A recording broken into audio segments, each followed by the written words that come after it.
Hey, g'day. G'day. G'day. Welcome to the long-awaited walkthrough. Will sort of lead us through indoor area. I'll take us around the outdoor area. We'll go from one end to the other. Thanks for all of the questions that you've raised. We'll try and answer some of those. And we've also actually got some requests for some additional information in as well for some of the more technical aspects for those of you who've asked that. We'll take you through a range of the things that we really love about it. And as always, we'll try to be honest, but keep some perspective about some of the things we've actually found. And there are some changes which I'll talk to you about as we go. G'day, we're David and Paula. After 40 years, we took a gap year from work, bought a van and did a lap right around Australia. And it was life-changing. So now we're trying to rebalance life, work, the van travel in Australia that we love, and still ticking off some overseas bucket list items. Welcome to the long-awaited walkthrough. We know it's been a little while coming, and apologies guys, and thanks for sticking with us, and we appreciate the good wishes and goodwill from people. It has been disrupted. We've had to deal with some family issues. You know, we lost one of our pets, which is like really sad for us, and we'll be bringing you some bits and pieces as we can, but here's the long-awaited walkthrough. So the Zone Expo, we've said it before, the thing that we love about this van, narrow track, right? Rugged. The weights can be towed by our Defender. We're in the middle of a drive today, and even in coming through some city and some highway conditions, I was actually noting to Paula just how much better it is, even before you get out bushing in the narrow tracks. I just got photo bombed by Paula, and we noticed just how much better it was. Not having to worry about the width of the van. It's overall fantastic. We like the look of it. We'll take you through a range of the things that we really love about it. And as always, we'll try to be honest, but keep some perspective about some of the things we've actually found. And there are some changes which I'll talk to you about as we go, that even since then, from some of the feedback, not only from us, but from the Zone guys themselves and their evaluation, and some of the other customers, some of whom are buying and some of whom have provided feedback. So that's all good. That's 17'5" cabin. I think it's about 23 foot overall. I'll put the stats in, and I won't bore you with them. But it's a 17.5 foot van on a dual axle, very compact, narrow track. Designed for off-road, sure. Right, the pop-top guys will actually point out that they can get even narrower with a lower profile, and they can. This is an excellent in-between, an excellent hybrid that gives us a whole range of off-road capabilities to go that little bit further, a little bit narrower, but without losing comfort. Yeah, it is still a very luxurious and comfortable van, and you've asked a number of questions, so I'll try to answer those as we go. Now, one of the things that is actually good out of this process, weights, different levels of optionality, battery, solar, like you name it, Zone have introduced back a higher level of optionality on some of these things on the configurator. Now, you've all seen them before, DO35, the Stone Stomper, right? We just think it's absolutely essential to have the Stone Stomper. That comes with the van. Now, some people think, right, that the Stone Stomper actually traps more grit and dust underneath and potentially adds to what's going on down underneath the van. So one of the things that you've seen that we've done, we've added, so Zone do have some protection at the front here, right? They have some guards, but we've actually added something from Wade Same and Sheet metal work that we had on our base, which provides extra van edge to van edge protection at the front. Just traps a little bit more of those stones and things and stops them from going down and heading down towards the suspension and underneath the van. It's not all off-road vans have the level of protection that the Zones have. There's a lot of protection there.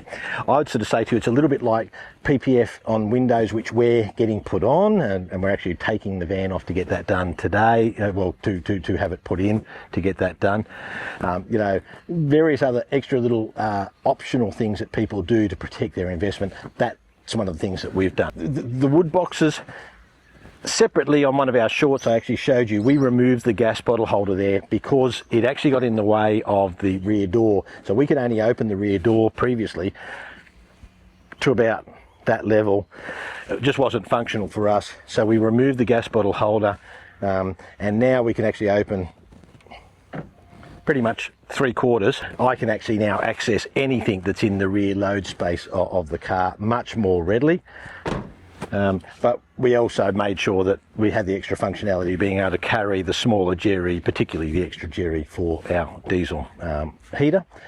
We've got a blackjack cover on that. It's the zone version of the electric jack. You can use the woodies for extra fluids if you need them. We mostly don't put the extra load in there. We mostly only use it for some extra wood, but it gives us that extra optionality, and we're going to put an extra woody on the back that can also be used for extra Jerrys for our longer adventures. One of the other changes in terms of the optionality, you can option whether you do or don't have max tracks, and whether you can, and I think there's some different optionality for front and rear mounting. I mentioned before, there's 1070 watts of solar. So one of the things with this van was to help keep cutting down on weight. They've gone for the new Red Arc Flexi panels, okay? There's not much roof space up there, so we do have the requirement to put 2 of the smaller panels on the front fascia. Look, I think aesthetically it would have been nice if that was clean, but getting as much solar as you can is critical. Been 1 or 2 comments about the use of flexi panels. They are a new model of flexi panel, right? So it's new technology, and we're going to and we have asked for some additional information from both Red Arc and Zone, and we will provide that feedback to you. So if we haven't got it by the time this goes to air, we'll include it as a separate thing. But on a recent day when I picked up the van after getting some of the mods done, it was a coolish sort of winter day, reasonable sort of sun. We were getting 40 amps in through on that day easily, not in the best solar condition, not in the worst. So they were performing reasonably well, and they go in through the Manager 100. So, and I think it's about 50 or 60 kilograms, I'll put it in, difference having that panel compared to the heavier panels. So it's a significant weight saving. Like, you got the best part of a small water tank difference in doing all that to help cut down on the weight. So Paula and I knew that they were doing that. We've actually asked for an update so that we can share what all that means. But we were willing to try that because we've got a view that vans are getting heavier and heavier and heavier. So if there is new technology, solar, that actually allows us to strip some weight out of the van so that we can tow them with a more conventional tow car without major modifications, we think that that's worth trying. That said, we have actually asked all of those questions of the team so that we can share it with you. So, large locker at the front.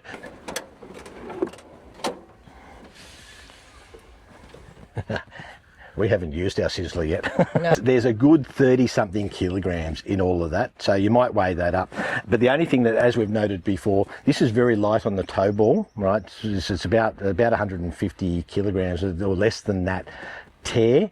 So you do actually have to get some load in the front and into the outside storage to get some extra weight on the ball to get to that 7 to 10% window that you need for safety. Van's actually quite composed, right? So no issue, but that's just something that we've all got to do. This does actually add some weight, but it's weight in the right place in this particular van. Tons and tons and tons of extra storage, so we carry the sorts of things that we readily pull out on setup and pack down in this area, and we're still figuring out how to use it. We'll probably carry some extra cleaning gear and all that sort of stuff because we don't have the extra inside storage in there. There's actually some special stuff in there. So that's either fridge. That's been excellent because we can stop off mid travel. Yeah, just drop into the park. Yeah, have lunch. Have lunch. It's really good. Yeah, without going inside. And we do that often. Like we'll pull up into a rest stop, in a shady rest stop or whatever. Pop that all up. Open up, got the fridge. There's another change. We won't pull it out. We put that in to protect the hot plate. Yes. Okay. But they've actually now gone, I've seen, to a flatbed microwave option. So if you're buying one now and you option for a microwave, so it's an option now. And this is one of the changes. So the original inception was to have a pretty standardised van with only a 2 or 3 levels of option, okay, and the guys have decided to provide people a lot more levels of optionality on the configurator. Go and have a look. That actually means that you can really determine what level of luxury you have. It's a luxury van, even the base model's a luxury van, okay, but you can have one extra, you can have some more control, and that means more control over the weights and a little bit more control over the costs. But a lot of people were saying, can you have a flatbed microwave? And the guys have found one. We haven't seen it yet, okay, but that's new. We love the kitchen. Lots of working bench space. We can get the portable induction, set it up here, cook. Yeah, and that's an option, right? So they've kept that as an option.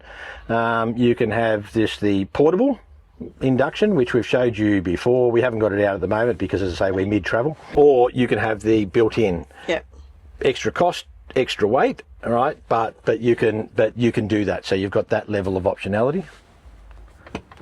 Entry area. No, the pass-throughs are this one. Yeah. Sorry. Yeah. So, and guys, this is where, like, overnight we'll quite often put, like, if we have a hot chocolate, a cup of tea, yeah. or a bit of a drinky poo, it's just been known to happen. We'll actually put it in a pop-up container that we've got, and leave it in there, which basically means it's already there for us to wash up in the morning. So it's not in our nature. Like, if we had really dirty dishes, we'd clean them up and we'd do all that sort of stuff. But just for those overnight things, that's what we do. But we're still getting used to how to use all of this. So that's the kitchen. We've shown it before. Okay. We've got the ATX Cruise Master suspension unleashed with the BCS. Now, guys, I know in one of the previous videos I called it CRS or something. I don't know why. I'm sorry. A couple of you piled in. Yep, my bad. It's the body control system, right, of the BCS, which is the automatic leveling. Hey, talk us through it. We're doing travel mode. Travel mode. Yep. This function will set. Yep. Yes. So it tells us all to stand clear. The safety warning. We stand clear.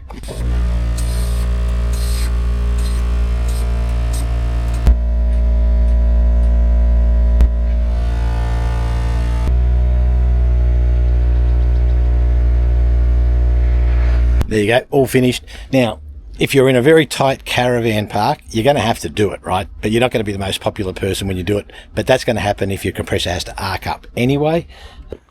On the top of the shocks, which means that you can set it to a firmer or a softer ride to deal with the conditions that you're going to be on. So we keep it on the standard mode mostly, but we can make it softer if we're going to be hitting lots of corrugations and all those sorts of things. So that's extra weight and extra cost, guys, and I'll touch on that in a second. Water tanks at the front, the center, and just at the rear.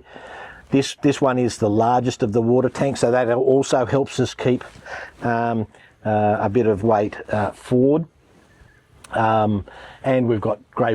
Now, one of the things that we were disappointed with in the van was the weights. We just expected it to be a little bit lighter, so we ended up at 2636 tear, which is not bad for this level of configuration, 800 amp hours of battery and those sorts of things, but it was probably a good 30 odd kilograms, a bit heavier than we expected. A big chunk of that was in the wheels, so in the Method wheels. Okay, now we love the Method wheels. Another change that Zone have done in the optionality is they've now offered the option not just of different size wheels, but different type wheels. So if you like the strength and the look of the Methods, they're good wheels, right? They are excellent wheels. But the 18-inch wheel added 30 kilograms. Right. Now, we didn't know that at the time. We didn't need the 18-inch. We went the 18-inch because in the unlikely event sometime soon, or anytime soon, that we decide to sell the van, the 18-inch wheel is more likely to be compatible with some of the other tow cars. There isn't the option to make them compatible with our Defender. if we'd known the weight difference, we would have stuck with the 17s at the very least. That would have saved us about 15 kilograms. That would have got us closer to what we thought we were shooting for. But Zone, to their credit, have now offered also the Icon wheels. Have a look at the configurator, and that I think saves another 15 kilograms again. So you've got more options now to match up your needs and your weights, and it's an expensive van, but within those bounds, your budget. We covered on a previous video the door. Now I've got to clarify something. A few people piled in and said, oh, we know that door, it's from such and such a brand, and you know, it's got this problem and that problem. No, it's not. Okay, it's not. And I'm not going to name the brand because we're not in the business of doing that. But for those of you who thought it was a particularly well-known brand door, it's not. This one has been made and designed with Zone. Now, that doesn't mean that there aren't some things that we're working on the guys on. And I think the most notable one, and this happened on our previous door as well, but it is actually more notable on this. You can slam your door, right? And we noticed, right, that it might not be properly sealed at the bottom. Like a lot of these 3-point locking doors, I hope you heard it, but to get the 3-point lock, you've got to make sure that you've actually pressed where the 3-point locks are and that they are engaged and that the seals are compressed to provide you that seal. So if you get this door, make sure that you do that. But I would actually say to anybody with any door, right, they normally got to be closed pretty firmly, but it is not unusual, right? That one actually closed in that occasion. It's not unusual to have to go back and do all that. This one has the separate door, not unusual either, but both the security mesh and the midge screening on the inside. One of the observations that we would make is that when you come inside, the screen door is relatively light, okay? So when you close it, right, it might not actually close down there. We're talking to the guys. We think that there's just a relatively easy adjustment that the door manufacturer can do with Zone, just to actually make sure so that a good door and a good concept is the best that it can possibly be. And there you go, you can hear it click. So much easier to close it from the outside than pulling it from the inside. So we've fed that process in, and guys, that's not a criticism. The guys are trying to refine these products with a responsive manufacturer. Now, one of the things which is missing, and we mentioned this before, is we're yet to get a privacy curtain on that. Yeah, so that's to come, right? So that is to come. Really love the decals, right? And the extra body protection, right? Which is, I can't remember the name of the product, right? But it's a hardening, a little bit like Raptor Coat, but it's not Raptor. Yeah, and I like the slightly extended wheel arches. So the whole look, I mean, tell us what you think, but I really like the look of the livery at the moment. Spare wheel on the back, again, not unusual. And yes, you absolutely have to get the weight on the front, right? So none of it changes the dynamics of the fact that you've got to get that 7 to 10% bore weight. And that's one of the beauties of this van, is that unlike a lot of other vans which are already too heavy, big pull-out heavy kitchens and all of those sorts of things, and people with their normal tow car turn up and suddenly realise that they've got to pay for extra upgrades to deal with it. We don't have to do that with this van. That is, it does actually provide us the level of optionality so we can tow it with our Defender and a normal tow car.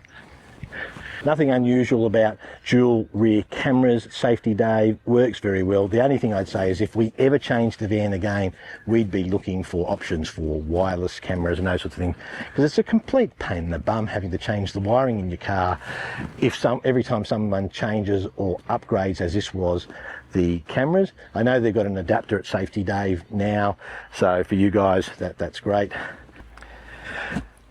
Red Arc Manager 100. So that basically means you get up to 100 amps in through all the different inputs. So the 1070 solar on the top, of course, where it's directly out from the battery. or to the car. You know, a very good system to manage at 100. But that brings me to one of the other changes, right? So this was an 800 amp hour standard van in battery. And we quite often point to the rule of thumb, you know, how you balance these things out and how much do you need and all those sorts of things. If at the time we'd had the option to only have 600 and live within the means, and yes, if you have 600 amp hours, that means you can't run an air conditioner off grid for as long as with 800 amps, right? That makes perfect sense. But in terms of the weight, the cost trade-off, and how much solar you got, we thought 600 probably was a better starting proposition than 800. So good news, right, is that Zone have changed the configurations of battery. It's 600 standard. You can, and they're using 300 amp hour battery. So you can downgrade if you like to 300. I don't know why you would do that, particularly if you want to use air conditioning and all those sorts of things, but we found 400 was a good amount when we were going around Australia in our base. But in any case, 600 amp hours standard, 300 you can go down to, or you can add an extra 300 amp battery and go to 900 if you want. Is with the 1070 solar on top and a solar blanket, you are more likely to get close to that 2-to-1 ratio of solar watts to battery amp hours. And yes, that does mean that you can't run the air conditioner off the inverter for quite as long, okay? That's the trade-off. But you've got the option, if you want to run an air conditioner for a longer time, of putting 900 amp hours in, and you know, and people do that with their other vans. And the only thing I'd say is, you know, by all means run that down, and particularly if you're doing lots of drives in between, you'll recharge up, like no issue there. But if you're off grid for an extended period of time and you're trying to use your air conditioner day in and day out, you'll run those batteries down and you'll need an enormous amount of solar to try to top those back up. So everything's about balance in all of this. And if we'd had the choice at the time, we would have most certainly probably gone for 600. So, and of course, if you've got a solar blanket, the red Anderson plug. So we're going back to Red Arc into the Zone team. We actually found with our 200 watt solar blanket, on a pretty good solar day, I might add, when we actually plug it in, we didn't actually get any extra, and if anything, we actually got a slight degradation in that particular instance of the overall power. So funnily enough, we were actually better off on that day not having the solar blanket in than adding the solar blanket. Now we've gone back to the guys to sort of say, is there either a user error here, is there something we need to keep in mind, or is there a configuration thing that we need to adjust? We'll get back to you on that one. Other people using Manager 100, I haven't read about that issue, so it could just be a user issue, but that was our experience. Yeah, I was getting about 37 amps in on that particular day, and then when I added a solar blanket that would normally add on that sort of day, you know, 6 to 8 amps, we were actually losing 5 amps. So there's just something wrong in that mismatch. I don't know the answer to that. I don't want to make assumptions, but I just thought I'd let you know, and we'll get some extra information. A little bit untidy after our shakedown so far, but tons and tons and tons of storage. So that's where the water filters are, and the ultraviolet sterilizer. Now the ultraviolet ultimately only works on 240 volts, so you've got to have your inverter on, right, or be on shore power. But again, if you've picked up some water from a little bit less of an unknown source or whatever that, and you just want the belt and braces, you've got the ultraviolet capability. Ton of storage, and one of the things that we're getting used to is the fact that we only need to carry so much inside, you know, just a normal range of clothes for, you know, for a week or so, you know, that you know, for most of our uses, you know, just our towels, our basic sort of stuff, and and our bedding. If we've got extra winter pulleys and extra seasonal changes of clothes, or even some backup stuff, that can all go into the back of the storage, because we've got a ton of storage capability in this van, and that also then helps when you load it up, helps you get your 7 to 10% on the front bore. Okay, so one of the things that is not in this van that was in previous expeditions is that there actually used to be either a pass-through or the connector for Starlink. The guys are changing that. Now, go back to the configurator, you can now actually see some options and they'll even help you out. So not just some Starlink interconnectivity, but some 4G and 5G options. A lot of people prefer to go and source their own. I think what the guys did, and we agree, you've got to be awfully careful with getting technology specific. So something which fits a particular model of Starlink, which then goes out of date within a year or two and people are going to change. So I think what they've actually found is rather than chase that technology that they've got no control over, essentially leave that, offer some options, but leave that choice with the owner. And we're currently actually having a look at a couple of options of what we're going to do with Starlink and what we're going to do with 4 and 5G. And keep in mind that now that Starlink is not allowing you to suspend your access, right, and that you've actually got to pay for standby continuously, the overall package might actually become more expensive for people who only use Starlink occasionally. So we may go back to looking at other options as well. So have a look on the configurator for people who are interested in what those options are. We don't have it. We're actually going to go and source our own. Heaps of PowerPoints, USBs, inside, outside. This is for the light. You can change the color, of course. So lots of connections. Now, user area, like you do these things. So we thought that some of the USB switches weren't working. These ones actually have a little switch. so you can see the blue light's coming on. I don't have to say the charge is going to it. Silly us. Outside lights.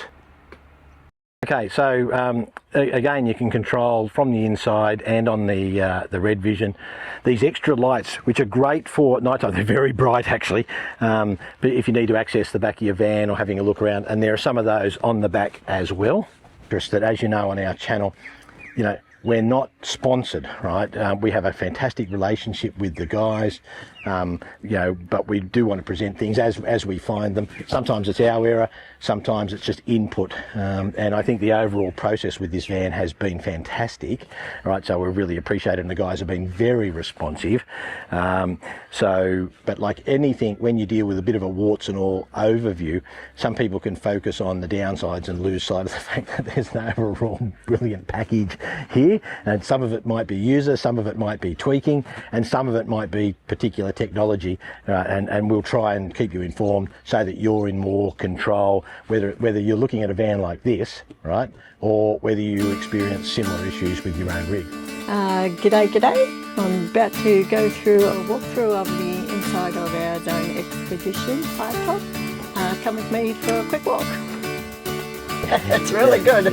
Yeah, and really good for me because in the mornings when Dave makes his coffee for me, I actually get to sleep in peace in bed for just a little bit longer before I get my coffee in. Always takes time to adjust to a new van.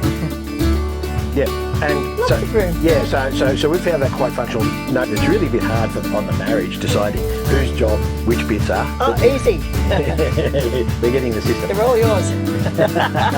So what's the other optional change that the guys have made based on the feedback? There's an option to have an inside set. We walked in with the engineer and we both instantly went, right, Doug? Again, thanks for joining us. Please don't forget to like and subscribe, and remember, 100% of our YouTube advertising revenue goes to charity.